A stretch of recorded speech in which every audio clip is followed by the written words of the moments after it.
तो आप अक्सर सोचते होंगे कि यार कितना सही होगा अगर मुझे 10 lakh per month, 5 lakh per month या फिर इवन 1 लाख पर मंथ की जॉब लग जाए। लेकिन मुझे नहीं लगता कि बहुत से ऐसे लोग होंगे जिन्होंने कभी एटलीस्ट ये सोचा भी होगा कि वो अपनी जिंदगी में कभी 1 करोड़ पर मंथ कमा भी सकते हैं, क्योंकि हमने हमेशा सुना है कि ये पॉसिबल नहीं है। लेकिन अगर मैं आपसे पूछूं कि आखिर ये पॉसिबल क्यों नहीं है, तो शायद ये आपके पास इसका एग्जैक्ट आंसर हो। और मैं पर्सनली ये मानता हूँ कि हमें एटलीस्ट पता तो होना चाहिए ना कि अगर कोई चीज पॉसिबल है तो वो क्यों पॉसिबल है, और कोई चीज पॉसिबल नहीं है तो वो क्यों नहीं है। बस लोगों ने बोला है इसलिए हमने मान लिया। That doesn't make any sense. तो इस वीडियो में मैं आपको पैसों से रिलेटेड एक बहुत ही उम्दा कॉन्सेप्ट समझाने वाला हूँ, जिसे सुनने के बाद आपका मनी मेकिंग को लेके पूरा पर्सपेक्टिव भी चेंज हो जाएगा। और मुझे पता है कि बहुत से लोग बोलेंगे कि भाई तू कौन होता है हमें यह सब बताने वाला, तूने खुद कभी 1 करोड़ रुपए कमाए हैं? नहीं, मैंने नहीं कमाए हैं, बट इट डजंट मीन कि इसकी वजह से मैं अपने आइडियाज को एक्सप्लोर करके आपके सामने रख भी नहीं सकता। सो आई गेस मैंने इनफ ज्ञान पेल दिया है जिससे कि मैं आपको इंटेलेक्चुअल साउंड करूं।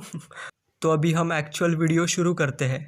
तो लोगों को क्या लगता है कि वो कितना पैसा कमा सकते हैं, ये बात बस 2 चीजों पे डिपेंड करती है। पहला तो है स्किल्स, मतलब हमारे पास क्या क्या स्किल्स है और हम उन स्किल्स में कितने अच्छे हैं। जैसे कि मान लो 2 बंदे हैं, उन्हें वीडियो एडिटिंग आती है, उसमें का एक बंदा बिल्कुल प्रो है, उसे बहुत सही एडिटिंग आती है, और जो दूसरा बंदा है उसे बस ठीक ठाक काम चलाऊ एडिटिंग आती है। तो ऑब्वियसली उन दोनों में से जो ज्यादा स्किल्ड है, जिसे बहुत अच्छे से एडिटिंग आती है, उसे ज्यादा पैसे मिलेंगे। और दूसरी चीज जिस पे डिपेंड करता है कि हम कितना पैसा कमा सकते हैं, वो है टाइम या फिर एफर्ट्स जो कि हम डालते हैं किसी भी काम को करने में। फॉर एग्जांपल 2 लोग हैं जिन्हें सेम लेवल की एडिटिंग आती है, मतलब स्किल के हिसाब से वो दोनों सेम लेवल पे है। तो ऑफ कोर्स अभी जो बंदा 8 घंटे काम करेगा वो ज्यादा पैसे कमाएगा, और जो 4 घंटा करेगा वो कम कमाएगा। सो लॉन्ग स्टोरी शॉर्ट, हम कह सकते हैं कि the amount of money you make equals to time और efforts that you put in into your skill level. तो लोगों को लगता है कि पैसे कमाने के लिए हमें बस इसी इक्वेशन को फॉलो करना पड़ता है। मतलब अगर हम हमारे स्किल में बहुत अच्छे हो गए और अगर हम अपने काम को बहुत टाइम दे रहे हैं, बहुत एफर्ट्स डाल रहे हैं, तो इससे हम बहुत ज्यादा अमीर हो जाएंगे। हाँ, आप इससे पैसे तो कमा लोगे, लेकिन इतने भी ज्यादा नहीं, क्योंकि इस इक्वेशन में एक बहुत इंपॉर्टेंट चीज मिसिंग है जो कि है लेवरेज। और यही वो चीज है जो कि गेम चेंजर है अगर आपको बहुत ज्यादा पैसे कमाने हैं। आप लेवरेज को ऐसा समझ सकते हो कि जो लोग आपके इनकम के टूवर्ड्स कंट्रीब्यूट कर रहे हैं। जैसे कि मान लो मैं यूट्यूब पे ये वीडियोस बनाता हूँ और मेरे टीम में ग्राफिक डिजाइनर और एक कंटेंट राइटर है, जो कि नहीं है बट सपोज है, तो अभी मेरे लेवरेज की वैल्यू 3 हो जाएगी, क्योंकि पहला तो मैं हूँ ऑब्वियसली जो कि मेरे इनकम के टुवर्ड्स कंट्रीब्यूट कर रहा है, और जो 2 लोग मैंने अपनी टीम में रखे हैं वो भी मेरे लेवरेज में काउंट होंगे, क्योंकि उनसे मुझे कुछ फायदा हो रहा है इसलिए तो मैंने उन्हें रखा है ना। मतलब वो दोनों भी मेरी इनकम जनरेट करने में मदद कर रहे हैं। और बस यही नहीं, आप जितने लोग मेरी ये वीडियो देख रहे हो, आप सब लोग भी मेरे लेवरेज में काउंट किए जाओगे, क्योंकि आपके वजह से ही मुझे पैसे मिल रहे हैं। तो अगर आपको बहुत ज्यादा पैसे कमाने हैं तो आपको इस प्रोडक्ट की वैल्यू जितनी हो सके उतनी बढ़ानी पड़ेगी। जितनी ज्यादा इसकी वैल्यू रहेगी उतने ही ज्यादा आप पैसे कमा पाओगे। लेकिन अभी सवाल ये आता है कि आखिर हम इसकी वैल्यू बढ़ाए तो बढ़ाए कैसे? तो अगर हमने इन तीनों क्वांटिटीज की इंडिविजुअल वैल्यूज बढ़ा ली तो एज ए रिजल्ट इनके मल्टीप्लीकेशन की वैल्यू भी बढ़ जाएगी। तो पहली क्वांटिटी है टाइम। आप खुद ही सोचो कि हम हमारे काम करने के टाइम को कितना ही बढ़ा सकते हैं। हम दिन में 25 घंटा तो काम नहीं कर सकते है ना, सो हम टाइम की वैल्यू को ज्यादा नहीं बढ़ा सकते हैं। ठीक है, तो अभी दूसरी चीज आती है स्किल। तो स्किल की वैल्यू को हम काफी हद तक बढ़ा सकते हैं, लेकिन आप किसी चीज में कितने ही अच्छे हो जाओगे, एक पॉइंट आएगा जिसके बाद आप अपनी स्किल को भी नहीं बढ़ा पाओगे। लेकिन जो चीज सबसे ज्यादा स्केलेबल है वो है लेवरेज, क्योंकि हमारे कितने कस्टमर्स हो सकते हैं इसकी कोई लिमिट नहीं है, हमारे साथ कितने लोग काम कर सकते हैं इसकी लिमिट नहीं है। इससे हम ये चीज तो समझ गए कि हम टाइम और स्किल को इतना ज्यादा स्केल नहीं कर सकते हैं, लेकिन लेवरेज को हम बहुत ज्यादा स्केल कर सकते हैं। लेकिन अभी फिर से सवाल ये आता है कि आखिर हम इस लेवरेज की वैल्यू को कैसे बढ़ा सकते हैं? तो कंसीडर करते हैं कि आप एक जॉब करते हो और आपने अपने टाइम की और स्किल की वैल्यू मैक्सिमम कर रखी है, मतलब आप आपकी स्किल में बिल्कुल बेस्ट हो और आप अपने काम को बहुत टाइम भी देते हो, एफर्ट्स भी डालते हो। लेकिन इस केस में आपके लेवरेज की वैल्यू हमेशा 1 ही रहेगी, क्योंकि इसमें बस आप ही हो जो कि अपनी इनकम के टुवर्ड्स कंट्रीब्यूट कर रहे हो। आपके ऑफिस का कोई कलीग आपको पैसा कमा के नहीं दे रहा है, या फिर आपका कोई डायरेक्ट कंज्यूमर नहीं है जिससे कि आपको पैसा आ रहा है। इनफैक्ट आप जिस कंपनी के लिए काम कर रहे हो आप उनके लेवरेज हो, आप उनके लेवरेज का काउंट बढ़ा रहे हो। तो यही वो रीजन है जिसकी वजह से कंपनी का जो मालिक है वो बहुत ज्यादा पैसे कमाता है और जो एम्प्लॉय है वो इतना ज्यादा पैसा नहीं कमा पाता, क्योंकि कंपनी के मालिक के पास बहुत सही लेवरेज होता है जो कि एम्प्लॉयज के पास नहीं होता है। और एम्प्लॉय चाहे जितना भी स्किल्ड हो, जितना भी हार्ड वर्किंग हो, उसका लेवरेज हमेशा 1 ही रहता है एंड हेंस इसके वजह से उसके प्रोडक्ट की वैल्यू बहुत ज्यादा यूज नहीं आ सकती है। तो इस सबसे मैं बिल्कुल भी ये नहीं कहना चाह रहा हूँ कि आपको जॉब नहीं करनी चाहिए या फिर आपको स्किल्स और एफर्ट्स पे ध्यान ना देते हुए बस लेवरेज को ही बढ़ाने के पीछे भागना चाहिए। नहीं, मैं बस आपको ये समझाने की कोशिश कर रहा हूँ कि अगर आपको सच में वेल्दी बनना है तो आपका माइंडसेट ये होना चाहिए कि मुझे स्किल और एफर्ट पे बस इसलिए ध्यान नहीं देना है क्योंकि मुझे उससे अच्छी जॉब मिल जाएगी, बल्कि इससे मैं कुछ ऐसा काम कर सकूं या फिर कोई ऐसी चीज बना पाऊं जिससे कि मैं स्केल कर सकता हूं। और आप खुद भी ये नोटिस करना कि जितने भी मिलियनियर्स बिलियनियर्स होते हैं उनके पास बहुत ज्यादा लेवरेज होता है। ऐसा हो ही नहीं सकता कि उनके पास लेवरेज नहीं है और फिर भी वो मिलियनियर या फिर बिलियनियर है।